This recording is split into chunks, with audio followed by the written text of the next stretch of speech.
안녕하세요. 저는 평범한 60대 주부입니다. 제가 오늘 이 사연을 쓰게 된 건 최근에 겪은 일 때문인데요.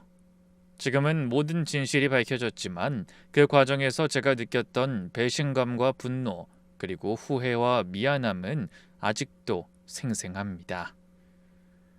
저처럼 가족 간의 비밀 때문에 힘들어하는 분들께 작은 위로가 될 수도 있을 것 같아서 용기를 내봅니다.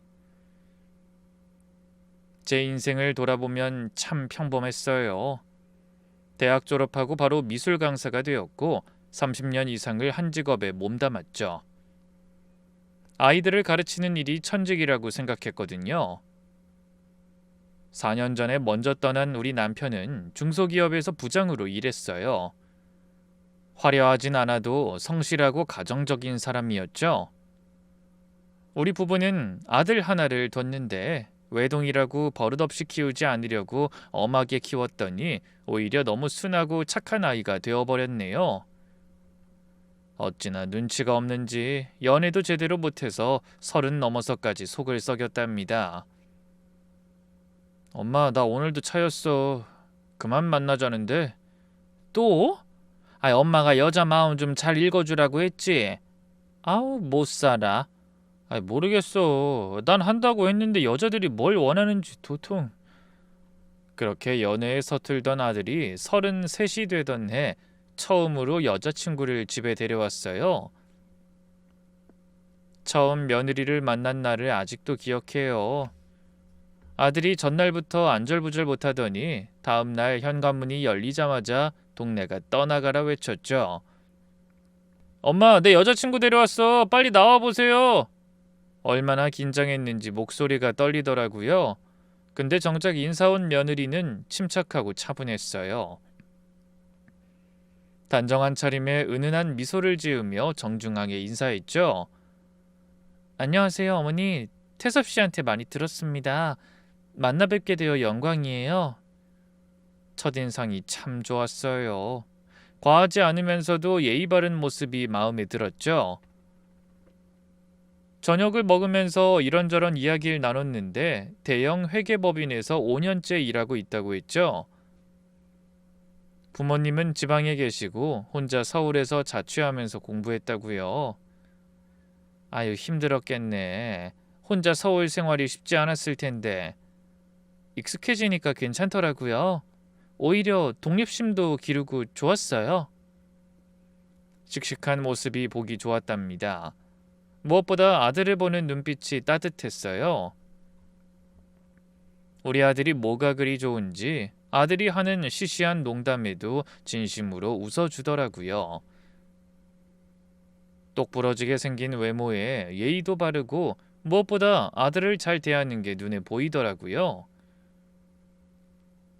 결혼 준비 과정에서도 며느리는 검소했어요. 예물이나 예단을 최소화하자고 제안했죠. 어머니, 요즘 시대에 너무 거창하게 하는 것보다 실속 있게 하면 어떨까요? 그래도 한 번뿐인 결혼이라고 하는데 너무 그러면 제일 중요한 건 태섭 씨와 함께 행복하게 사는 거잖아요. 그 말에 더 할 말이 없었어요. 결혼식도 작은 레스토랑에서 가족들만 모여서 했답니다. 애들 결혼 시점이 남편이 투병하던 시기였는데 며느린 병원에도 자주 찾아왔답니다. 과일을 깎아주고 남편이 좋아하는 책도 읽어주고요.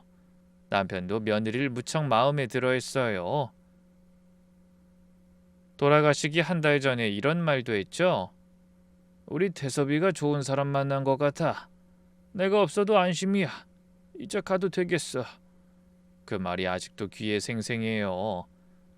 남편이 떠나기 전에 보내준 사람 같더라고요. 남편이 떠나고 한 달쯤 지났을 때부터 전 완전히 무너졌어요.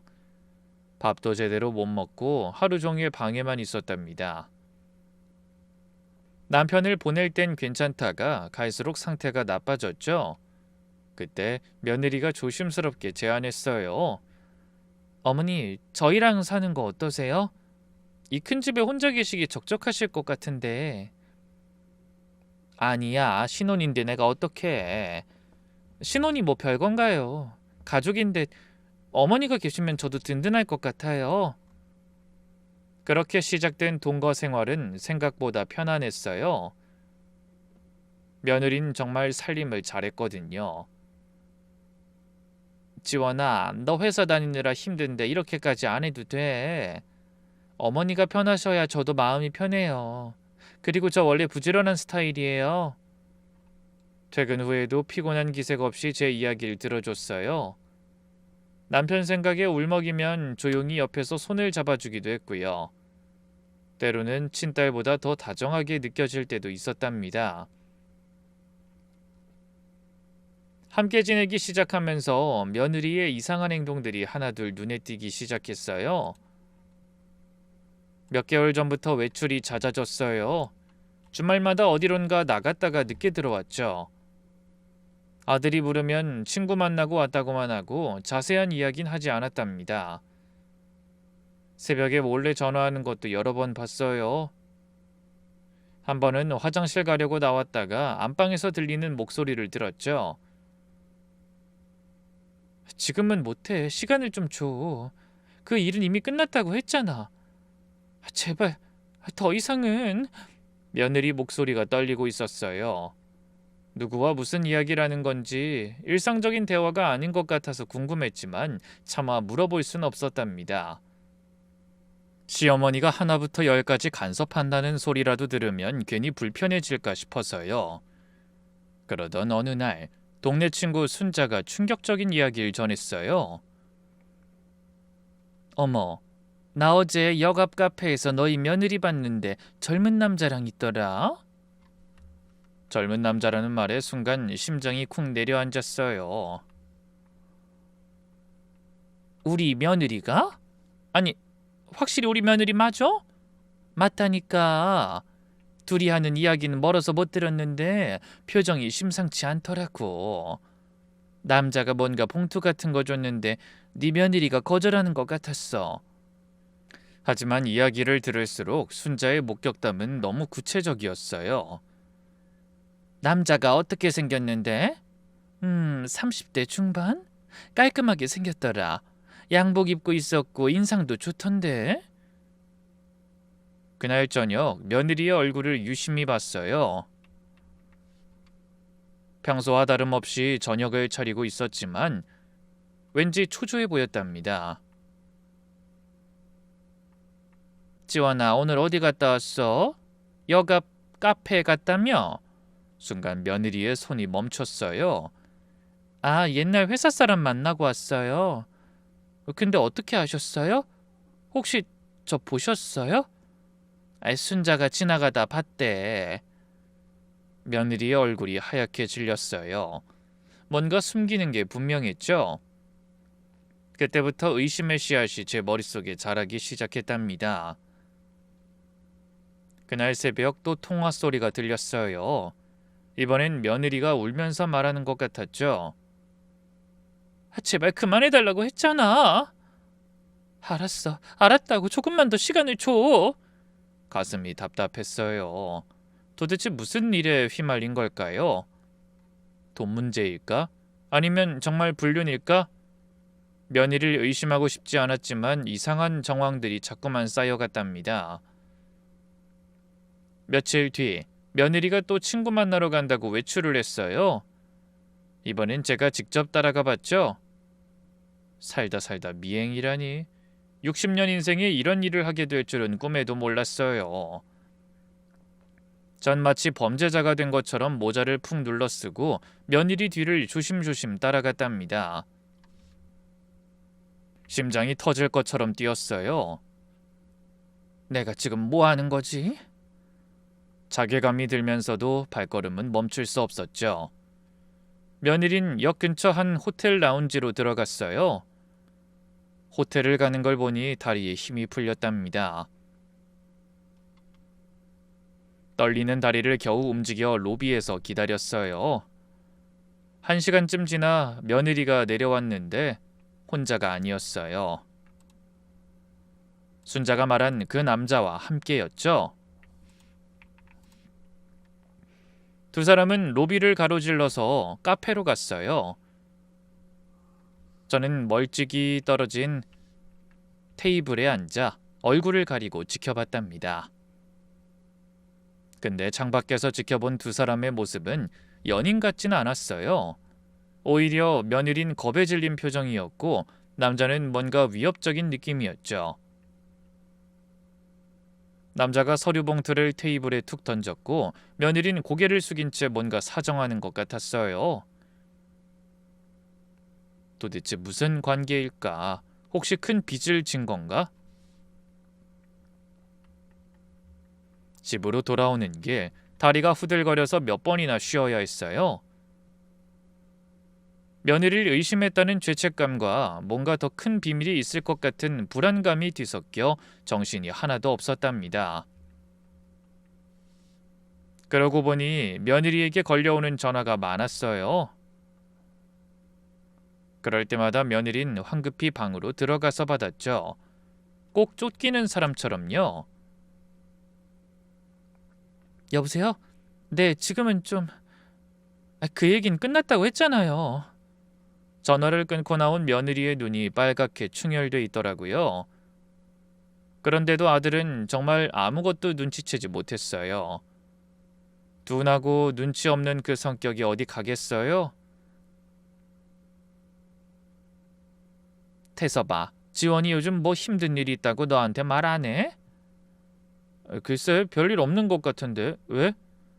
요즘 전화가 자주 오는 것 같던데. 예전 직장에서. 그거? 가끔 자문으로 돈 좀 주면 되는데 공짜로 해달라고 귀찮게 하나 봐. 아들의 천진난만한 표정을 보니 정말 모르는 게 맞는 것 같았답니다. 그날은 주말 아침이었어요. 며느리가 부산하게 외출 준비를 하더라고요. 그런데 며느리가 나간 지 30분쯤 지났을 때 현관 선반 위에 핸드폰이 놓여 있는 걸 발견했죠. 며느리 핸드폰이었어요. 급하게 나가느라 놓고 갔구나. 연락 오면 어쩌지? 가져다 줘야 하나 고민하던 차에 전화가 울렸어요. 화면엔 엄마라고 떠 있더라고요. 혹시 사돈한테 무슨 급한 일이라도 생긴 게 아닐까 싶어서 받았죠. 그런데 들려온 건 젊은 남자 목소리였어요. 입금 안 해? 오늘까지라고 했잖아. 순간 머릿속이 하얘졌어요. 이게 무슨 상황인 건가 감도 안 잡혔죠. 여보세요? 사돈, 지원이가 핸드폰을... 누구세요? 제 목소리를 듣고 상대방도 당황한 것 같았어요. 잠시 침묵이 흐른 뒤 바로 전화를 끊어버렸어요. 다시 걸려오지 않았답니다. 손이 떨렸어요. 특히 입금 안 하냐는 게 무슨 소리일까요? 정말 빚이 있는 걸까? 근데 왜 친정어머니 이름으로 저장돼 있는 거죠? 설마 며느리가 일부러 속이려고? 핸드폰을 들고 방으로 들어갔어요. 뭔가 단서를 찾아야겠다는 생각이 들었죠. 메시지를 확인해봤지만 대부분 삭제돼 있었어요.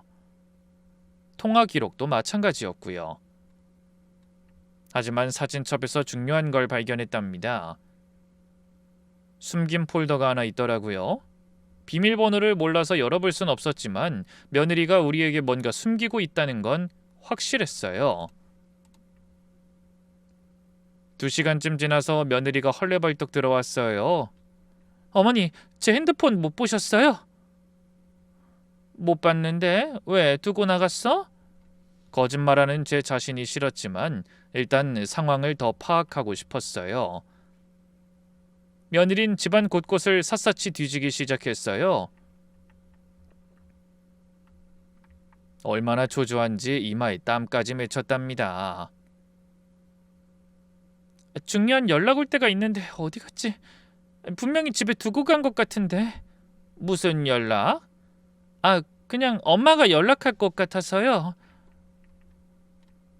집 전화를 계속 확인하는 며느리의 모습이 안쓰러우면서도 의심스러웠어요. 그날 밤 며느린 계속 불안해했어요. 저녁도 제대로 못 먹고 아들이 말을 걸어도 건성으로 대답했죠. 온통 신경이 핸드폰에 가 있는 것 같았어요. 여보, 무슨 일이 있어? 내 말 듣고 있는 거지?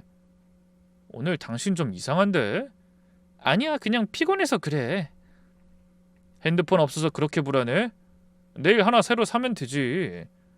아니, 중요한 연락이 있어서. 아들은 대수롭지 않게 넘겼지만 전 알고 있었어요. 엄마라는 이름으로 저장된 남자가 또 연락할까봐 두려워하는 거라는 걸 말이죠. 며느리가 자러 들어간 후에 다시 핸드폰을 확인해봤어요. 부재중 전화가 15통이나 와 있었고 메시지도 여러 개 있었답니다. 발신자는 모두 엄마였어요. 메시지를 열어봤더니 충격적인 내용들이 있었죠. 왜 전화 안 받아? 약속 안 지키면 어떻게 되는지 알지? 그리고 마지막 메시지를 보는 순간 온몸에 소름이 돋았어요. 네 남편한테 다 말해버린다. 가정 지키고 싶으면 연락해. 이건 명백한 협박이었어요. 며느리가 뭔가 약점을 잡혀서 협박받고 있는 게 분명했죠.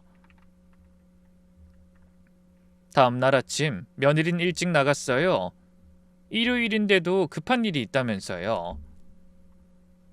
며느리가 나가자마자 며느리 핸드폰을 다시 꺼냈어요. 새벽에 또 메시지가 와 있더라고요. 삼촌, 오늘까지 안 주면 우리 둘 관계 다 폭로한다. 네 시어머니도 알면 재밌겠네. 메시지를 읽는 내내 손이 떨렸어요. 우리 둘 관계? 진짜 모습? 이게 다 무슨 소리인가 싶어서 계속 읽어내려갔죠. 근데 그 다음 메시지에는 사진이 첨부돼 있었어요. 열어보는 순간 숨이 멎는 것 같았답니다. 웨딩드레스를 입은 며느리가 어떤 남자와 함께 환하게 웃고 있는 사진이었어요. 스튜디오에서 찍은 웨딩 사진이 분명했죠. 남자는 턱시도를 입고 며느리의 허리를 감싸고 있었고 두 사람은 너무나 행복해 보였어요. 아니, 이게 뭐야? 우리 모르는 과거가 있었단 거야? 머릿속이 하얘졌어요. 며느리가 결혼한 적이 있다는 건가? 아니면 아직도 이 남자와 관계를 유지하고 있는 건가? 떨리는 손으로 계속해서 메시지를 읽었어요. 잊었어? 우리가 얼마나 사랑했는지. 나 배신하고 도망간 거 아직도 용서 안 했어. 난 네 남편이 제일 불쌍해. 자기 와이프가 어떤 여잔지도 모르고. 배신감이 밀려왔어요. 우리를 속였구나. 아들을 속이고 나를 속이고 순수하고 착한 며느리인 줄 알았는데 이런 과거가 있었다니. 그때 전화가 왔어요. 엄마라는 그 이름으로요. 받을까 말까 고민하다가 결국 받았죠. 이 남자가 누군지 무엇을 원하는지 알아야겠다는 생각이 들었거든요. 여보세요. 끊지 말고 말씀하세요. 아, 시어머니 맞죠? 어제도 전화 받으신 것 같은데 차라리 잘 됐네요. 당신 누군데 이러는 거예요? 저요? 궁금하시죠? 지원이가 안 말했나 보네요. 전 결혼까지 약속했던 사람인데요. 너무 당당한 남자의 태도에 심장이 쿵쿵 뛰었어요. 그게 무슨 소리예요? 누가 그런 말 하면 믿을 줄 알아요? 웨딩 사진 안 보셨어요? 진짜 잘 어울리지 않나요? 5년 연애 끝에 결혼 준비까지 다 했었는데 지원이가 갑자기 다른 남자한테 간 거예요. 저도 불쌍한 놈이에요. 그게 사실이면 어머니도 화나시죠? 그런 여자한테 멀쩡한 아들 빼앗긴 거잖아요. 남자의 목소리는 조롱이 섞여 있었어요. 돈만 주면 조용히 사라질게요. 삼촌, 비밀 지켜주는 대가로 그 정도는 괜찮죠? 아니, 아들 인생 망치고 싶지 않으시면 그게 좋을 거예요. 순진한 아드님이 이 사실을 알면 얼마나 힘들겠어요. 이건 협박이잖아. 협박? 전 그저 진실을 말하려는 것뿐이에요. 당신 며느리가 어떤 여자인지, 전에 무슨 짓을 했는지. 아참, 회사에서 돈 빼돌리다가 잘린 것도 아시나요? 어머니 정말 며느리에 대해서 하나도 모른다니까요. 그럴 리가 없다고 중얼거렸죠. 하지만 남자의 목소리는 너무나 확신에 차 있었어요. 증거도 다 있어요. 원하시면 그것도 보내드릴까요? 오늘 오후 5시까지예요. 잘 생각해 보세요. 전화가 끊어졌어요. 그 순간 주저앉고 싶었답니다. 우리 집에 들어온 며느리가 이런 사람이었다니. 과거를 숨기고 거짓말하고 심지어 회사 돈까지. 갑자기 아들 얼굴이 떠올랐어요. 착한 내 아들이 이 사실을 알면 얼마나 충격받을까. 평생 상처가 될 텐데. 하지만 동시에 의문도 들었어요. 며느리가 정말 그런 사람일까? 1년 넘게 함께 살면서 제가 본 며느린 그런 사람이 아니었는데 며느리의 민낯을 모르고 있는 것 같았죠. 오후가 되자 며느리가 돌아왔어요. 여전히 핸드폰 찾느라 정신이 나가 있었죠. 어머니, 제 핸드폰 정말 못 보셨어요? 집밖에 없는데. 못 봤는데. 며느리의 얼굴을 제대로 볼 수가 없었어요. 제 얼굴 뒤에 어떤 거짓이 숨어 있는지 생각하니 화가 났거든요. 어머니 괜찮으세요? 얼굴이 안 좋아 보이는데. 괜찮아. 그냥 좀 피곤해서. 그때 며느리가 조심스럽게 물었어요. 혹시 집으로 전화 온 건 없었어요? 누가 저 찾는 전화. 아니, 없었어. 또 거짓말을 했어요. 하지만 지금은 그런 걸 따질 때가 아니었죠. 먼저 며느리의 진실을 확인해야 했으니까요. 그날 밤 아들이 퇴근하고 왔어요. 아무것도 모르는 우리 아들이 불쌍해 보였답니다. 아내가 엄청난 비밀을 숨기고 있는데도 전혀 모르고 있었죠. 차라리 이럴 때 아들이 둔해서 다행이라는 생각도 들었어요. 새벽에 잠이 오지 않아 거실로 나왔어요. 근데 안방에서 울음소리가 들렸답니다. 며느리가 울고 있었어요. 아들은 깊이 잠든 것 같았고요. 문득 며느리가 불쌍하게 느껴졌어요. 어쩌다 이런 상황에 놓이게 된 걸까? 얼마나 오랜 시간 당했을까? 그래도 거짓말은 거짓말이고 배신은 배신이죠. 이런 사실을 숨긴다고 될 일이 아니잖아요. 아침이 되자마자 또 메시지가 와 있었어요. 시간 없어, 결정해. 분노와 배신감에 잠을 이루지 못한 채 아침을 맞았어요. 며느린 평소처럼 아침을 준비했지만 저는 그 모습을 보는 게 역겨웠답니다. 거짓된 모습으로 우리를 속여왔다니. 아들이 출근하고 며느리도 외출하자 전 결심했어요. 며느리 방을 뒤져보기로요. 뭔가 증거가 있을 거라 생각했죠.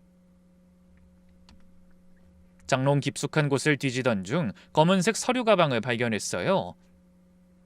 자물쇠가 걸려 있었지만 다행히 열쇠는 바로 옆에 있더라고요. 아마 급하게 숨기느라 제대로 감추지 못한 것 같았어요.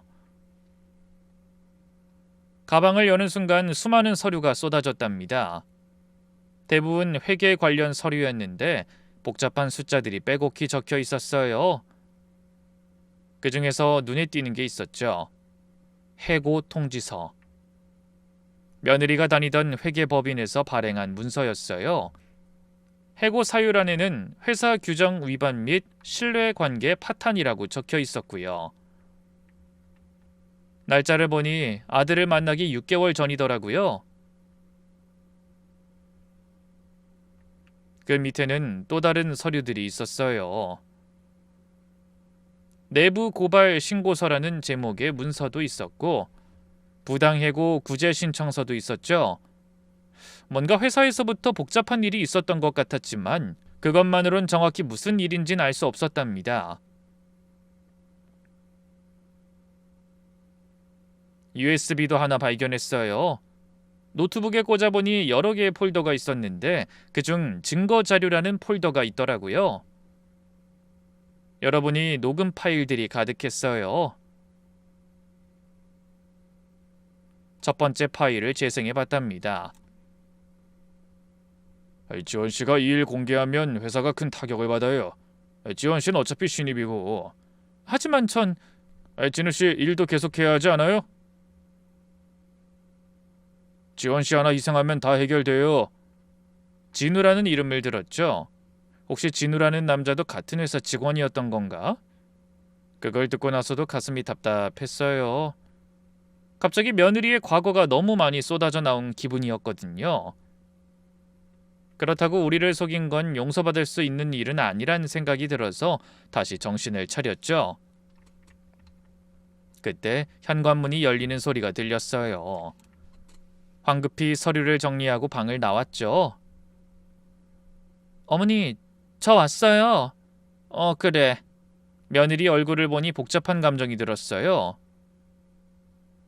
불쌍하기도 하고 원망스럽기도 하고. 어머니, 제 핸드폰 정말 못 찾겠어요. 정말로 못 보신 거 맞죠? 며느리의 눈에 절박함이 가득했어요. 하지만 전 계속 모른 척했답니다. 그래, 진짜 못 봤다니까. 잘 찾아봐. 집엔 아무리 봐도 없는 것 같은데.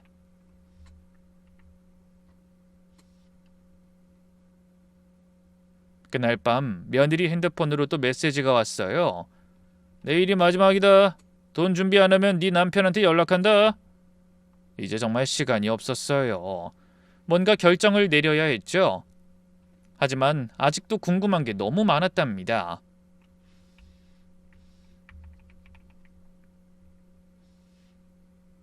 진우는 정확히 어떤 사람인지, 어디서부터 실마리를 풀어가야 하는 건지. 다음 날 아침, 정신없이 아침 준비를 하고 있는데 집 전화가 울렸어요. 발신자 표시를 보니 모르는 번호더라고요. 여보세요? 사돈 안녕하셔요. 잘 지내셨죠? 저 지원이 엄마예요. 순간 숨이 멎는 것 같았답니다. 사돈이 이 타이밍에 전화를 하다니 혹시 사돈이 뭔가 알고 있는 건 아닐까 싶은 생각이 들었죠. 딸하고 엄마 사이엔 비밀이 없잖아요. 갑자기 전화 드려서 죄송해요. 지원이 거기 있나요? 계속 핸드폰이 안 되네요. 하지만 제가 며느리 휴대폰을 가지고 있다는 사실을 차마 말할 수가 없었어요. 그 지원이 잠깐 외출했는데요. 그래요? 언제 들어온대요? 그것까진 저도 잘 모르겠어요. 무슨 급한 일이라도. 사돈의 목소리에 불안함이 묻어났어요. 아니에요. 그냥 며칠째 연락이 안 돼서요. 혹시 무슨 일이 있는 건 아닌가 해서. 무슨 일이요? 제가 되묻자 사돈이 한숨을 쉬었어요. 근데 사돈이 저에게 뜻밖의 말을 꺼냈죠. 제가 괜히 걱정이 돼서. 사돈 혹시 내일 시간 되세요? 내일이요? 네. 제가 서울에 올라갈 일이 있는데 잠깐 뵐 수 있을까 해서요. 뭔가 중요한 이야기가 있는 것 같았어요. 실은 저도 묻고 싶은 게 많았죠. 그러시죠. 내일 오후에 집으로 오세요. 아니에요. 제가 사돈 댁 근처로 갈게요. 그리고 지원이한텐 비밀로 해주세요. 비밀이라니. 사돈도 뭔가 숨기는 게 있는 것 같았어요. 전화를 끊고 나니 머릿속이 복잡했답니다. 사돈이 무슨 이야기를 하려는 걸까? 혹시 그 진우라는 남자에 대해 알고 있는 걸까? 그렇다면 사돈도 며느리 일을 다 알고 있으면서도 속인 거였을까? 그날 오후 며느리가 돌아왔어요. 여전히 핸드폰을 찾지 못한 듯 초조한 표정이었죠. 그날 밤 며느리 핸드폰으로 또 메시지가 왔어요. 시간 다 됐어. 내일까지 입금 안 하면 정말 다 폭로한다. 네 남편 회사로 우리 사진 다 보낼 거야. 너희 시어머니한테도 다 말해버릴 거고. 나 더는 못 기다린다 말했다. 이미 저는 다 알고 있는데 이 남자는 그것도 속이는 거였죠. 내일 사돈을 만나면 뭔가 더 확실해질 것 같았어요. 그러다 새벽에 화장실을 가려고 일어났다가 안방에서 나는 소리가 들렸죠. 며느리가 아들에게 뭔가 말하는 것 같았죠. 평소와 달리 너무 자신 없는 목소리였어요. 여보, 혹시 내가 과거에 뭔가 숨긴 게 있다면 용서해 줄 수 있어? 뭔 소리야 갑자기? 아니 그냥 궁금해서. 당연히 용서하지. 과거가 뭐가 중요해. 지금 우리가 행복하면 되는 거지. 착한 우리 아들. 하지만 정작 진실을 알게 되면 정말 그렇게 쉽게 용서할 수 있을까요? 왜 이래? 무슨 일 있으면 다 말해도 돼. 숨기지 말고. 고마워. 정말 고마워. 며느리가 흐느끼는 소리가 들렸어요. 측은한 마음도 잠깐 들긴 했지만 왜 우리한테 솔직하지 못했는지 계속 원망스러웠답니다. 우리 가족의 평화로운 일상이 완전히 다 며느리 때문에 깨져버린 것 같았거든요. 다음날 오후 약속한 카페에서 사돈을 만났어요.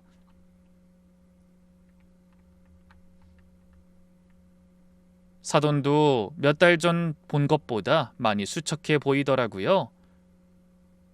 인사를 나누고 자리에 앉아 전 가방에서 며느리 핸드폰과 함께 인쇄해온 웨딩 사진부터 꺼냈어요. 사돈, 제가 묻고 싶은 게 더 많네요. 일단 이거부터 설명해 주세요. 사진을 본 사돈의 얼굴이 하얗게 질렸어요. 아니 이걸 어떻게... 지원이 다 하나요? 아니요, 지원이 핸드폰에서 봤어요. 사돈이 대답해봐요. 여태 우릴 속인 겁니까? 제 목소리가 떨리고 있었어요. 배신감과 분노가 한꺼번에 치밀어 올랐거든요. 사람이 어떻게 그래요? 이런 과거를 속이고 우리 애하고 결혼을 했단 말이에요? 사돈 어른 진정하세요. 정말 오해예요. 제발 제 얘기부터 들어보세요. 오해요? 이게 무슨 오해예요? 다른 남자하고 갈 때까지 갔다는 건데. 그리고 지금 그 남자하고 맨날 연락하는 것도 제가 다 압니다. 사돈도 그러는 거 아니에요. 전 거의 울부짖듯이 말했어요. 주변 사람들이 쳐다봤지만 상관없었답니다. 그리고 이 남자가 3천만 원을 요구하고 있어요. 저까지 협박하고 있다고요. 네? 3천만 원이요? 사돈의 눈이 동그랗게 커졌어요. 또 시작했구나, 그 나쁜 놈. 사돈이 깊은 한숨을 쉬며 이야기를 시작했어요. 사돈, 저희가 정말 잘못했어요. 숨긴 건 맞아요. 하지만 지원인 잘못이 없어요. 사돈의 눈에 눈물이 고였어요. 그 사진 속 남자 진우라는 애예요. 우리 지원이랑 같은 회사에서 일했고 5년을 연애했죠. 결혼 준비까지 다 했었어요. 미리 얘기 못 드린 건 정말 죄송합니다. 근데 회사에서 큰일이 터졌어요. 지원이 상사가 회사 돈 2억을 빼돌린 거예요. 지원이가 회계 담당이라 그걸 발견했고 고민 끝에 내부 고발을 하기로 했죠. 내부 고발요? 네. 근데 그 상사가 미리 눈치를 챘나 봐요. 오히려 지원이를 횡령범으로 몰았어요. 증거도 조작하고. 그리고 그때... 사돈이 주먹을 꽉 쥐었어요. 진우가 돈을 받고 지원이에게 불리한 거짓 증언을 한 거예요. 5년을 함께 했는데 결혼까지 생각한 사이에 그렇게 배신을 할 줄은 우리도 몰랐어요. 뭐라고요? 저는 충격을 받았어요. 회사에서는 지원이를 해고했어요. 경찰 조사도 받았죠. 다행히 증거 불충분으로 기소는 안 됐지만 이미 업계에서 지원이 평판은 완전히 망가졌어요. 그럼 지금 협박하는 것도... 네. 파렴치한 놈. 자기가 배신해놓고 이제 와서 돈을 뜯어내려고... 사돈이 손수건으로 눈물을 닦았어요. 지원이가 너무 힘들어했어요. 정신과 치료도 받았고요. 겨우 마음을 추스르고 새 출발하려는데 그때 박서방을 만난 거예요. 죄송해요, 사돈. 제가 그러지 말라고 말렸어요. 지원이는 다 털어놓겠다고 했는데 지원이가 정말 좋은 사람을 찾았다고 하니까 혹시 그 일을 다시 떠올려서 힘들어질까 봐 나중에 하라고 했어요. 제 탓입니다. 사돈의 말에 가슴이 먹먹해졌어요. 또 이 문제로 결혼까지 갔다가 같은 상처를 반복하게 될까 봐 너무 무서워했어요. 그래서 숨긴 거예요. 정말 죄송해요. 자식 가진 엄마 마음이라고 이해해 주세요. 근데 그놈은 왜 이제 와서 협박을... 작년부터 연락이 왔대요. 자기도 회사에서 잘렸다고 돈이 필요하다고. 처음엔 100만 원, 200만 원, 점점 액수가 커지더니 이젠 3천만 원까지. 이제야 모든 그림이 그려지는 것 같았어요. 며느리가 왜 그렇게 불안해했는지, 왜 새벽에 그렇게 서럽게 울면서 전화를 했는지 말이죠. 사돈, 제가 부탁이 있어요. 뭔데요? 박서방한텐 비밀로 해주시면 안 될까요? 지원이가 직접 말할 때까지. 하지만 언제까지 숨길 수는 없는 문제예요. 지원이가 용기를 낼 때까지만 제발요, 부탁드리겠습니다. 사돈의 간절한 눈빛을 보니 마음이 흔들렸어요. 그때 제 핸드폰이 울렸어요. 며느리였죠. 어머니 어디세요? 집에 안 계시네요? 나 잠깐 친구 만나러 나왔어. 며느리의 목소리가 울먹거렸어요. 어머니, 저 큰일 났어요. 핸드폰 때문에 중요한 연락이. 지원아, 진정해. 곧 집에 갈 테니까 기다리고 있어. 전화를 끊고 사돈을 봤어요. 사돈 표정이 아까와는 사뭇 달랐죠. 사돈, 그 진우 놈 우리가 해결해야 해요. 우리 애들 잘 살게 저 좀 도와주세요. 어떻게 해요? 제가 생각이 있어요. 사돈 어른이 조금만 도와주신다면. 사돈의 눈빛이 단호해졌어요. 딸을 지키려는 어머니의 눈빛이었죠. 집으로 돌아오는 길, 사돈이 들려준 이야기가 계속 머릿속을 맴돌았어요. 가방 속 며느리 핸드폰이 무겁게 느껴졌답니다. 집에 갔더니 며느리가 거실 바닥에 몸을 수그리고 있었죠. 눈은 퉁퉁 부어 있더라고요. 어머니 오셨어요? 그래, 아직도 핸드폰 찾는 거야? 네, 여기 말고 다른 데 두고 온 적이 없는데. 며느리의 간절한 눈빛을 보니 마음이 아팠어요. 하지만 아직은 줄 수 없었죠. 그래, 내일 다시 찾아보자. 어딘가 있을 거야. 근데 정말 급한 연락이. 그때 집 전화가 울렸어요. 며느리가 화들짝 놀라며 전화기로 불이 나게 달려갔죠. 여보세요? 아, 네. 지금은 좀... 제발 조금만 더 시간을... 네, 알겠어요. 전화를 끄는 며느리가 주저앉았어요. 누구 전화야? 그냥 아는 사람이에요. 불안함에 온몸이 흔들리는 며느리를 보며 속으로 생각했죠. 또 그놈 전화였구나. 그런데도 끝까지 말할 생각이 없구나. 기회는 얼마든 있었다는 생각이 들었죠. 그날 밤 며느리 핸드폰을 다시 확인해봤어요. 사돈과 만난 후라 그런지 메시지들이 다르게 읽히더라고요.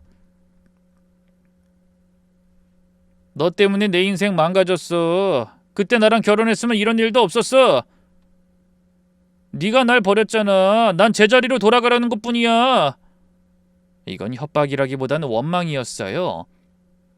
배신한 것에 대한 죄책감과 원망이 뒤섞인 비뚤어진 감정 같았죠.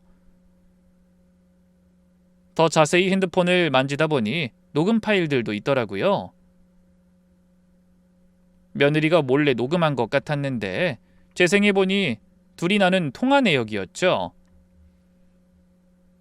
진우씨, 제발 진실을 말해줘. 내가 안 했다는 거 알잖아. 나한테 어떻게 그래? 미안해. 나도 살아야 하니까. 솔직히 나보단 네가 희생하는 게 낫잖아. 우리 5년이야. 5년이라고. 결혼까지 약속한 사이 어떻게 그래? 그래, 미안해. 하지만 어쩔 수 없었어. 결혼해서 그냥 주부로 살면 되는 거잖아. 며느리의 울부짖는 소리가 들렸어요. 뭐라고? 얼마야? 얼마 받았어? 날 얼마에 팔았냐고? 3천만 원. 그래도 이 돈이면 3천만 원. 지금 진우가 요구하는 금액과 똑같았어요. 그때 받은 돈은 싹 다 날리고 이제 또 같은 금액을 요구하는 것 같았죠. 다음 파일은 더 최근이었어요. 아마 몇 달 전 녹음 같았죠. 왜 이제 와서 이러는 건데? 다 끝난 일이잖아.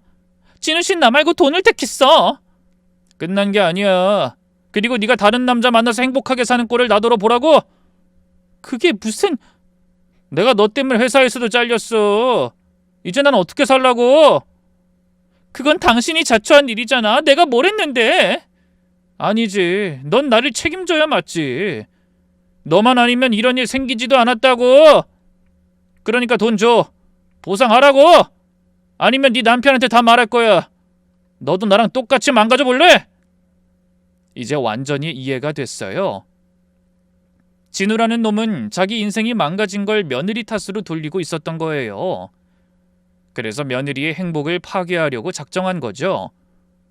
어떻게 사람이 저럴 수가 있을까요? 자기가 배신해놓고 오히려 피해자인 척하다니. 다음 날 아침 아들이 출근하고 나서 며느리와 단둘이 있게 됐어요. 며느리는 여전히 핸드폰을 찾느라 집안 곳곳을 뒤지기 바빴죠. 저기 지원아, 잠깐 앉아봐. 네? 네 어머니. 며느리가 걱정스러운 표정으로 제 앞에 앉았어요. 너 요즘 많이 힘들지? 아니에요, 괜찮아요. 거짓말하지 마. 뭐가 괜찮아? 하나도 안 괜찮은 거 다 알고 있어. 순간 며느리의 눈이 흔들렸어요. 어머니 혹시 전화 받은... 너 괴롭힘 당하고 있지? 돈 달라는 협박도 받고 있고. 며느리의 얼굴이 하얗게 질렸어요. 다 알아. 너 혼자 끙끙 앓지 말고 이제 같이 해결하자. 그 순간 며느리가 무너졌어요. 참았던 눈물이 폭포처럼 쏟아졌죠. 어머니 죄송해요. 정말 죄송합니다. 거짓말해서. 어머님한테 숨겨서. 괜찮아. 다 이유가 있었잖아. 며느리를 안아줬어요. 제 품속에서 며느린 어린아이처럼 흐느꼈답니다. 저 정말 나쁜 사람 아니에요. 회사 돈도 안 훔쳤어요. 정말이에요, 어머니. 알아, 다 들었어. 네? 들으셨다고요? 제가 가방에서 핸드폰을 꺼냈어요. 그리고 네 핸드폰 내가 가지고 있었어. 알아야 했어. 너한테 무슨 일이 있는 건지. 며느리가 놀란 눈으로 저를 봤어요. 그럼 그동안 온 메시지도... 그래, 다 봤어. 그리고 사돈 만나서 그동안 일도 다 들었어. 엄마를요? 며느리 눈이 동그래졌어요. 이제 우리가 나설 차례야. 네 엄마랑 나랑. 두 엄마가 나서면 못할 게 없어. 그런 놈은 약점 잡고 평생 늘어져서 괴롭힐 거야. 이제 우리한테 맡겨도 된다. 그때 며느리가 제 손을 꽉 잡았어요. 어머니, 그 태섭 씨한테는... 그래, 비밀로 하자. 하지만 나중엔 네가 직접 말해야 된다. 네, 꼭 그럴게요. 근데 정말 괜찮으세요? 제가 이런 과거가 있는데... 저는 며느리의 얼굴을 똑바로 봤어요. 지원아, 과거가 뭐가 중요해? 우리 태섭이한테 그런 일 생겼더라도 똑같이 했을 거야. 지금 네가 우리 아들을 사랑하고 우리 가족을 사랑하는 마음이 더 중요한 거야. 그리고... 잠시 말을 멈추고 며느리의 손을 더 꽉 잡았어요. 넌 피해자야. 잘못한 건 그 진우라는 놈이고 네가 죄책감 가질 필요 없어. 며느리가 그 말에 또 울었어요.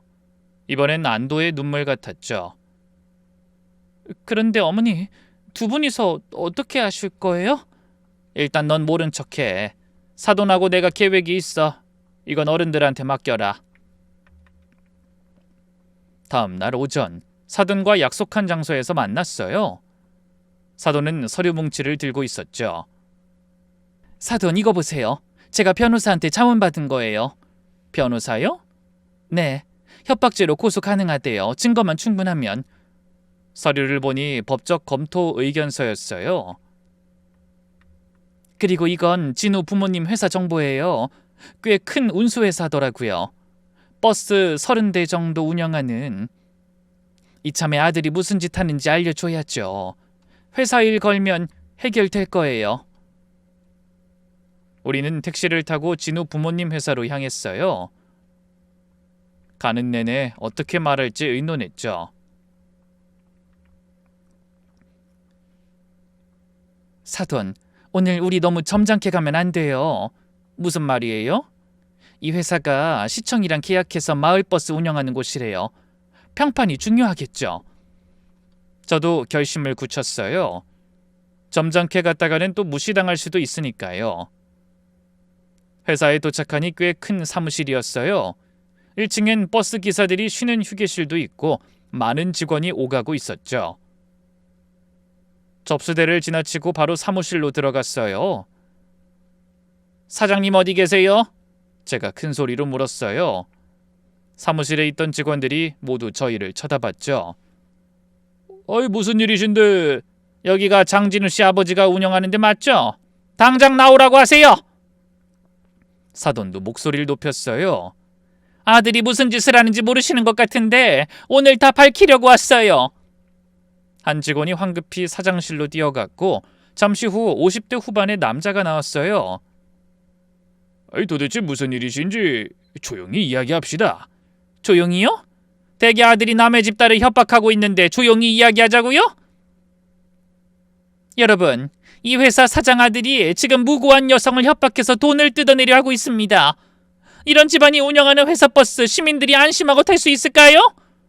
사무실이 술렁거렸어요. 직원들의 수군거림이 더 커졌어요. 진우 아버지가 당황해서 얼굴이 빨갛게 달아올랐죠. 아니, 그건 제발 사장실에서 이야기합시다. 그때 50대 여성이 어디선가 헐레벌떡 뛰어왔어요. 진우 어머니였죠.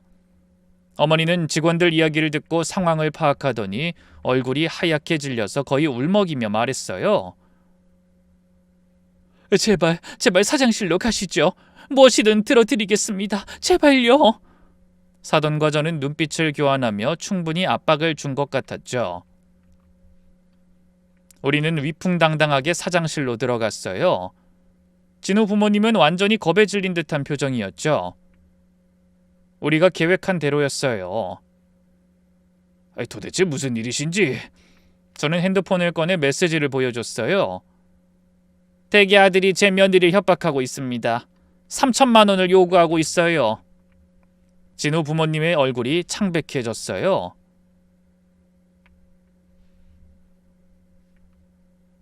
이게 무슨... 더 보여드릴까요? 네 남편한테 폭로한다. 인생 끝장낸다. 이런 협박 메시지가 수도 없이 와요. 그것 때문에 우리 며느리는 매일 불안하게 살고 있고요. 정말 우리 아들이 이걸 보냈다고요? 네. 정 못 믿으시겠으면 이것도 보세요. 사돈이 준비해온 서류를 꺼냈어요. 3년 전 대기 아들이 제 딸에게 어떤 짓을 했는지 아세요? 돈 받고 거짓 증언해서 제 딸을 파멸시켰어요. 우리 애 멀쩡히 다니던 직장 잃고 결혼까지 준비하다가 진우한테까지 배신당하고 모든 걸 잃었어요. 그때 우리 애가 인사도 갔는데 그것도 다 잊으셨나 보네요. 아니, 그럴 리가... 진우 아버지가 벌떡 일어났어요. 당신들이 무슨 증거로? 증거요? 여기 다 있습니다. 녹음 파일도 있고요. 경찰서 가려다가 먼저 온 건데. 제가 녹음 파일을 들었어요. 진우가 3천만 원 받고 배신했다고 자백하는 내용이었죠. 이럴 수가? 우리 진우가 왜? 진우 어머니가 울기 시작했어요. 죄송해요. 정말 죄송합니다. 우리가 아들을 잘못 키웠나 봐요. 지금 사과가 중요한 게 아닙니다. 아드님이 계속 협박하고 있어요. 진우 아버지의 얼굴이 불그락불그락했어요. 당장 우리 애 부르겠습니다. 저는 우리 애 말도 들어봐야겠어요. 그 말과 동시에 바로 핸드폰을 꺼내서 연락을 하더니 고함을 질렀어요. 너 당장 회사로 와! 지금 당장! 30분쯤 지나자 진우가 도착했어요. 사무실 문을 열고 들어온 진우는 저희를 보고 얼굴이 하얗게 질렸죠. 특히 제가 여기까지 와 있을 줄은 상상도 못한 얼굴이었죠. 이게 무슨... 이 자식아, 너 이게 다 사실이야? 진우 아버지가 진우의 뺨을 때렸어요. 네가 지금까지 무슨 짓을 한 거야? 아버지, 협박이라니. 우리가 널 그렇게 가르쳤어? 네가 뭐가 부족해서 그러고 다녀? 진우 어머니도 울면서 아들에게 다가갔어요. 진우야, 이게 사실이니? 정말 네가 그런 짓을 한 거니? 아니지. 진우는 고개를 숙인 채 아무 말도 못했어요. 대답을 해! 무슨 말이라도 해보라고! 네가 왜 이런 짓을 하고 다녀? 진우 아버지의 고함에 진우가 겨우 입을 열었어요. 저도 피해자예요. 뭐? 네가 피해자라고? 제가 나섰어요. 피해자라는 말에 가만히 두고 볼 수가 없었거든요. 하! 피해자? 너 그깟 3천 때문에 결혼하려는 여자한테 배신해놓고 무슨 피해자야? 아니 그건 제가 받으려고 받은 게 아니라요. 그리고 이제 와서 또 3천을 요구하고 있잖아. 웨딩 사진으로 협박하면서. 진우가 저를 노려봤어요. 아니 그 여자가 먼저 저를 버렸어요. 우린 분명히 결혼하기로 약속한 사이라고요. 사돈이 소리쳤어요. 야, 말은 똑바로 해. 우리 딸이 5년을 믿고 의지했어. 나도 너 아들처럼 생각했고. 근데 돈 때문에 배신했잖아.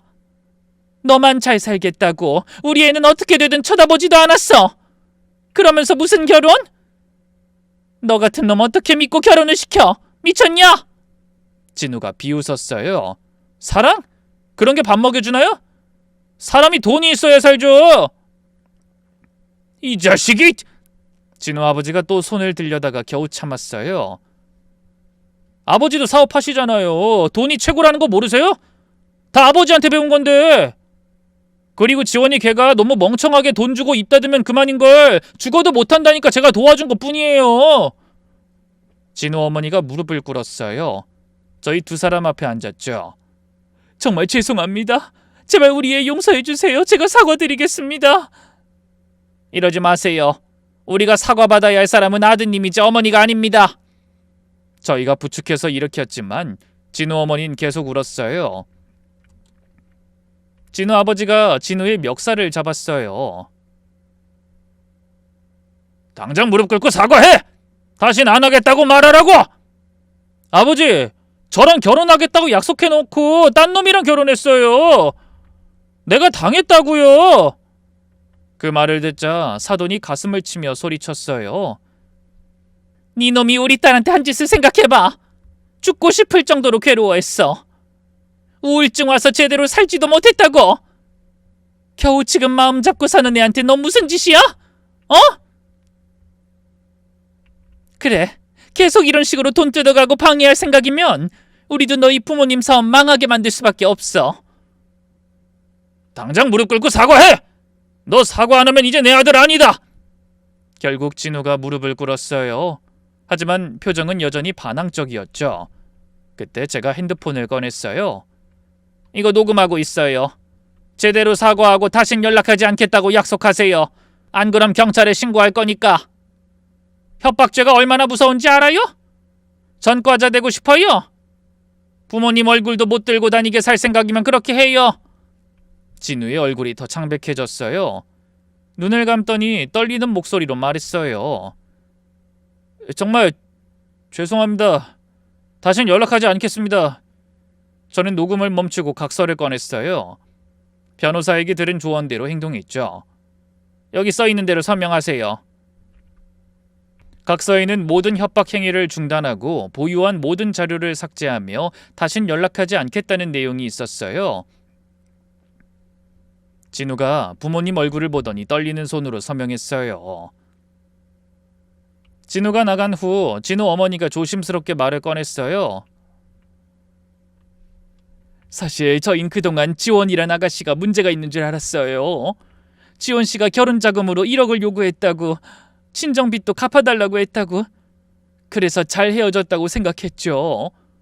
이런 일이 있는 줄은 정말 몰랐어요.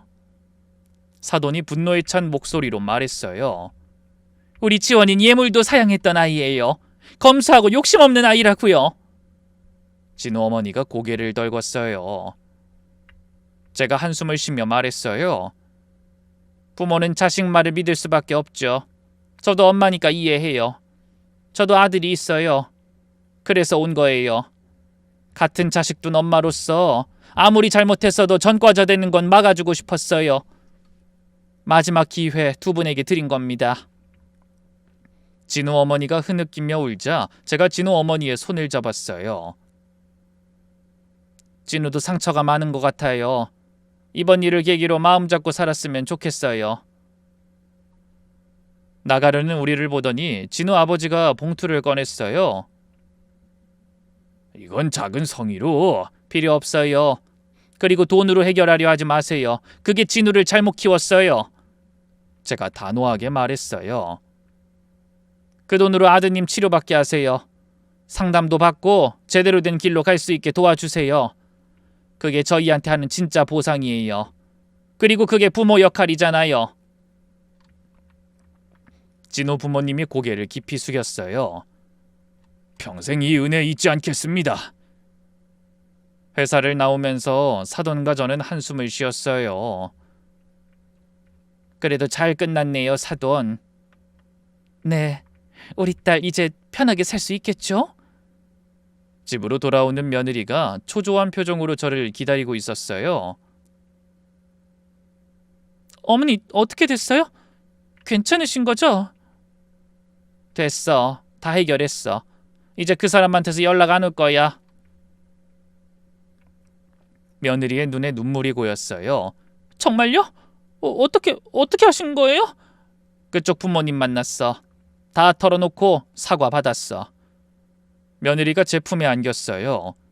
얼마 만에 며느리의 편한 얼굴을 보는 건가 싶었죠. 어머니 정말 감사해요. 정말 저 혼자서 그동안 너무 무서웠어요. 울지 마, 이제 다 끝났어. 그날 저녁 아들이 퇴근하고 왔어요. 어? 둘이 뭐 했어? 표정이 좋은데? 아들 농담에 며느리가 웃었어요. 오랜만에 보는 진짜 웃음이었죠. 비밀이야. 뭐야, 나만 빼고. 아들이 투정 부렸지만 정말 행복해 보였어요. 그날 밤에 며느리가 제 방으로 왔어요. 어머니, 저 태섭 씨한테 말할게요. 용기가 생겼어요. 어머니가 절 받아주셨으니까 대신 조금만 더 시간을 주세요. 마음의 준비를 하고 다 솔직하게 말할게요. 그래, 네가 준비됐을 때 해. 일주일이 지났어요. 진우에게서는 정말 연락이 없었죠. 며느리도 한결 편안해 보였고요. 주말 저녁, 며느리가 거실에 있을 때 아들을 보며 용기 내 말했어요. 여보, 사실 내가 숨긴 게 있어.